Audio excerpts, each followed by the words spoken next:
yang kita lihat hari ini jelang Ramadan, mari kita coba melihat hukum ziarah kubur menurut syariat dan menurut hakikat. Berangkat dari firman Allah, "Ainama takunu yudrikumul maut walau kuntum fi burujin musayyadah." Dimanapun kamu berada, kata Allah, kendati kamu di benteng yang kokoh, maka tak bisa kamu mengelakkan kematian itu.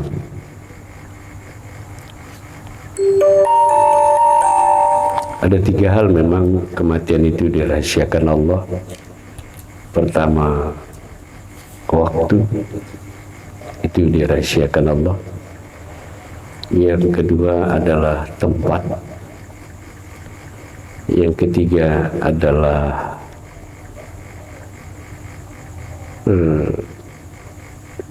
waktu, tempat, kemudian penyebabnya. Itu memang dirahasiakan oleh Allah Subhanahu wa Ta'ala.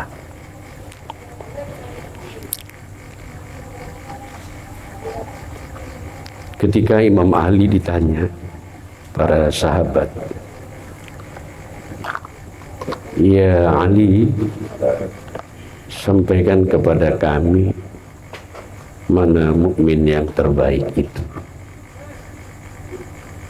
Kata Sayyidina Ali, mukmin yang terbaik itu adalah yang senantiasa dia ingat dengan kematian. Itulah mukmin yang paling baik. Jemaah yang dimuliakan oleh Allah, sesungguhnya hukum ziarah ke kubur itu terjadi istilah dalam usul fikih, ada namanya nasikh mansukh. Awal-awal Islam dahulu, ziarah ke kubur itu pernah dilarang Rasul. Naha an ziaratul kubur. Kenapa ziarah pernah dilarang Rasul?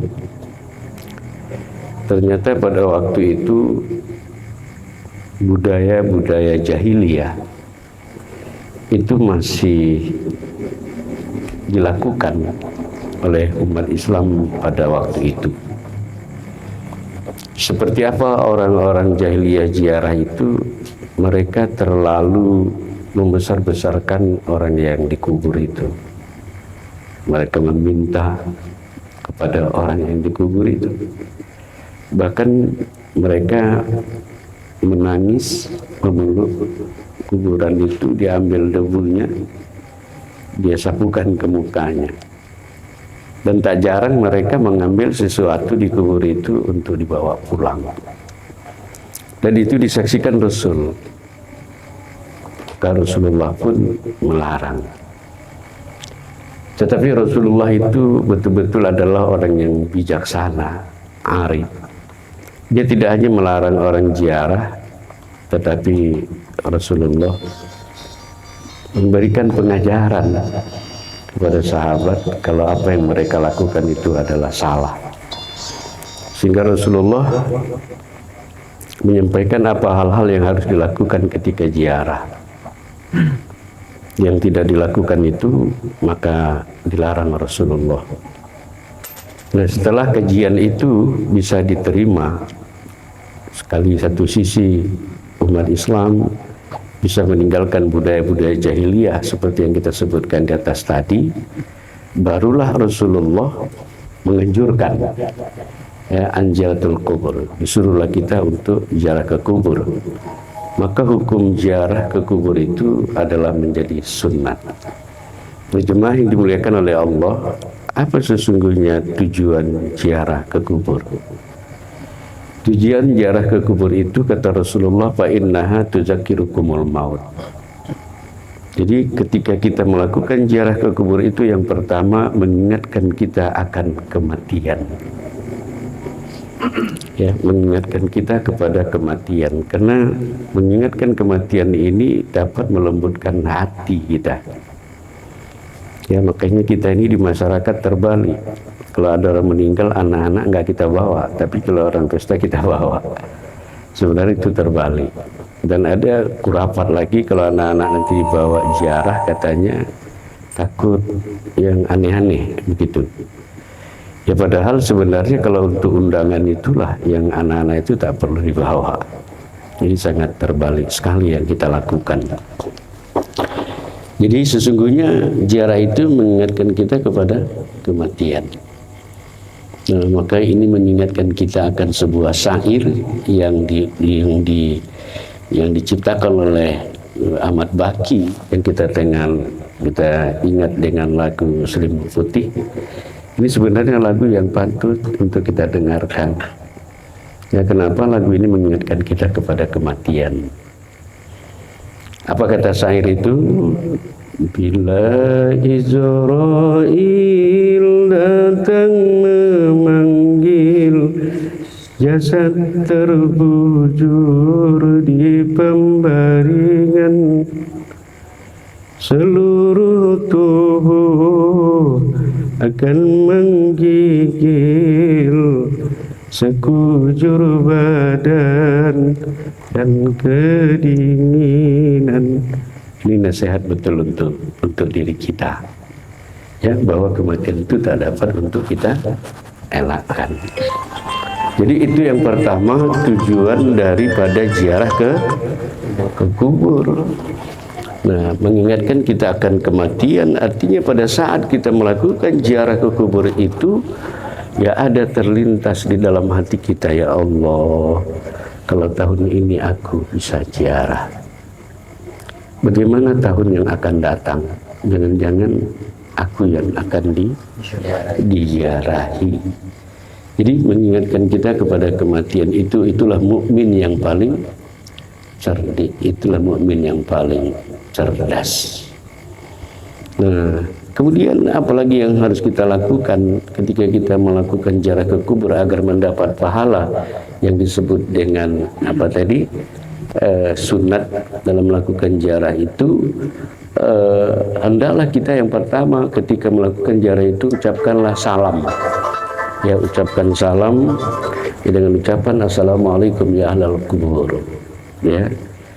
Nah, apakah mereka jawab? Sesungguhnya salam kita mereka jawab. Bahkan dalam satu buku tentang ruh yang saya baca, ternyata orang di kubur itu, di alam kubur itu sangat saat yang berbahagia bagi mereka ketika saat mereka diziarah. Itulah hal yang sangat menyenangkan mereka. Ya, ketika kita ucapkan assalamualaikum ya ahlal kubur, secara umum mungkin kita ke tujuan kubur yang kita maksud, kita ucapkan lagi assalamualaikum ya ahlal kubur, maka saat itu mereka dihidupkan oleh Allah hanya untuk menjawab ucapan salam kita itu. Jadi sesungguhnya orang yang berada di alam barzah itu ketika kita ziarah, mereka itu tahu. Ya, mereka itu tahu. Nah, jemaah yang dimuliakan Allah, itulah salah satu adab dari ziarah ke kubur. Yang kemudian yang kedua, la yajlisu ahadukum ala zumrati. Kita kalau melakukan ziarah itu jangan duduk di atas kijing, di atas kubur. Ya, ini harus kita pandai. Ya, kita tadi tujuan ziarah fa inna tuzakirukumul maut, mengingatkan kita kematian dan mendoakan orang yang dikubur itu. Maka menurut saya dengan daerah perkuburan hari ini yang begitu rapat, ya, saya tidak melarang untuk kita baca Yasin di kubur, asalkan itu bisa tidak mengganggu atau melanggar kaidah yang ada. Misalnya kita bentang tikar di kuburan orang, kita baca Yasin di situ.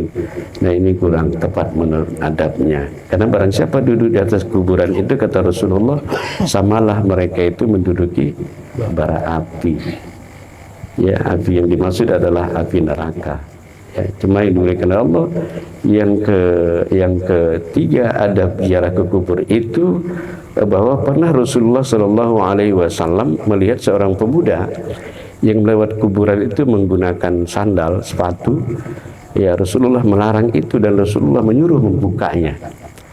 Namun ini memang menjadi perbincangan ulama. Ada yang membolehkan pakai sandal itu kalau misalnya perkuburan itu banyak benda yang membahayakan. Ya, maka menyelamatkan diri itu hukumnya wajib. Jadi buka sandal.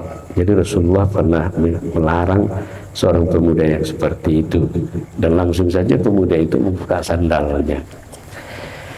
Nah, kemudian jemaah yang dimuliakan oleh Allah Subhanahu wa taala, ya ketika kita melakukan ziarah ke kubur itu tentu sebaiknya kita berwudu, ya, jangan banyak berbicara tentang dunia. Ya, ketemu dengan teman sahabat di situ, ya kalaupun mau bicara ya keluarlah dari perkuburan itu. Ya. Nah, jemaah yang dimuliakan oleh Allah, itu sebagian kecil dari paparan tentang ziarah secara syariat. Sesungguhnya secara hakikat ziarah itu adalah ketika kita ini bisa mengetahui ada 4 anasir di diri kita. Ya, sesungguhnya kita ziarah tidak setahun sekali, tetapi ketika kita paham bahwa anasir ayah, ibu, anasir Allah dan anasir Rasul ada pada diri kita. Ya, anasir ibu adalah kulit, darah, kulit, bulu, darah, tulang, ya. Sumsum itu berasal dari ibu kita, emak kita. Maka unsur itu sekarang ini ada di diri kita. Unsur ayah juga yang ada 4 anasir juga, itu juga ada di diri kita. Ya, unsur Allah di diri kita ini satu, itulah ruh. Kemudian unsur Rasul di diri kita adalah penglihatan, pendengaran, penciuman, perasa. Itu unsur Rasul di diri. Maka ketika kita memahami, ya, di diri kita ini ada anasir ayah, ada anasir emak pada diri kita. Kendati secara fisik kita tidak bertemu dengan ayah dan ibu yang kita cintai, yang kita rindukan itu, tapi anasir mereka ini ada pada diri kita. Artinya apa? Ketika kita membawa kehidupan ini kepada kebaikan, katakanlah kepatuhan kita terhadap perintah Allah Subhanahu wa taala, mereka mendapat kebaikan. Tapi ingat, jemaah dimuliakan oleh Allah, ketika unsur ayah dan ibu, unsur Allah, unsur Rasul yang ada di diri kita ini kita bawa, katakanlah berbuat maksiat, maka jemaah yang dimuliakan oleh Allah, ayah dan ibu kita akan merasakan itu. Maka jemaah yang dimuliakan oleh Allah, kita tidak, orang syariah, orang hakikat, tidak ziarah itu dalam setahun sekali. Tidak mesti bertatap dengan kuburan, tetapi kesadaran kita ada unsur ayah, unsur emak, unsur Allah, unsur Rasul di diri. Ketika ini kita pandang, maka jemaah dimuliakan oleh Allah, dan kita manfaatkan, kita gunakan unsur ayah dan ibu ini untuk berbuat kebaikan, maka itu sekali lagi mereka mendapat kebaikan. Ya, oleh karenanya sertakanlah sesungguhnya dengan penuh kesadaran unsur ayah dan ibu itu ada di diri kita ini. Ya, pelihara itu dengan baik, ya maka insya Allah itu mendatangkan kebaikan walaupun kedua orang tua kita sudah tiada. Nah, berkaitan dengan itu, ya saya katakan minggu yang lalu bahwa ada 3 kelompok manusia yang celaka bertemu dengan Ramadan. Siapa 3 kelompok manusia itu? Yang pertama adalah orang yang dari awal Ramadan sampai akhir Ramadan tidak mendapat keampunan dari Allah. Itu adalah orang yang celaka bertemu dengan Ramadan. Ya, padahal Allah di Ramadan itu membuka keampunan seluas-luasnya bagi orang. Seberapa banyak pun dosa kita, ya maka Allah mengampuni ketika kita mau meminta ampun kepada Allah Subhanahu wa taala. Yang kedua, golongan orang yang celaka bertemu dengan Ramadan itu adalah dari awal sampai akhir Ramadan dia tidak pernah berselawat kepada Rasulullah sallallahu alaihi wasallam. Yang ketiga yang celaka bertemu dengan Ramadan itu, kata Rasulullah sallallahu alaihi wasallam, dari awal sampai akhir Ramadan dia tidak pernah berbuat baik kepada ayah dan ibunya. Seumpama dia tidak pernah bertanya apa bukaan ayah emak. Dia tidak pernah cek, dia tidak pernah mau tahu apa yang mereka makan di waktu sahur. Ini tidak pernah dia pedulikan. Maka orang yang seperti ini adalah orang yang celaka. Itu bagi orang tua kita yang masih hidup. Bagaimana dengan orang yang sudah berpulang ke rahmatullah? Maka kita masih bisa berbuat kebaikan lewat kita menyadari anasir Allah, Rasul, ayah dan ibu ada di diri kita. Dengan kesadaran itu, ketika kita sholat, berzikir, kita rasakan ayah dan ibu itu, Allah dan Rasul itu ada di diri. Maka kita berada pada tataran steril, dan insya Allah ya, segala ibadah kita itu akan diterima oleh Allah, baik diri pribadi kita maupun kedua orang tua kita. Nah, saya pikir ini ya yang dapat saya sampaikan secara singkat saja. Ya sebenarnya lewat kita nanti santap bersama, ya bisa kita diskusikan lebih lanjut ya tentang anasir ayah dan ibu itu. Kalau begitu kemana kita pergi, ada ayah dan ibu. Nah, seperti itu. Sekian, terima kasih. Assalamualaikum warahmatullahi wabarakatuh.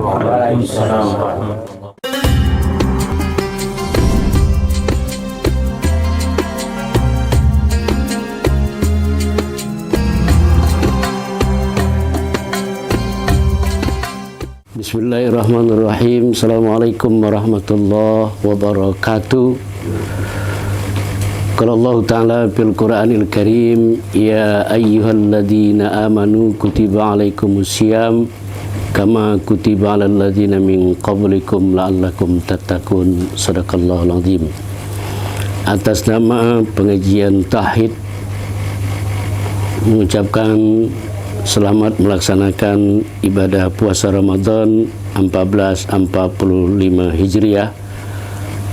Mudah-mudahan Allah memberi kita kesehatan, kemudahan, keberkahan rezeki, umur yang penuh dengan keberkahan.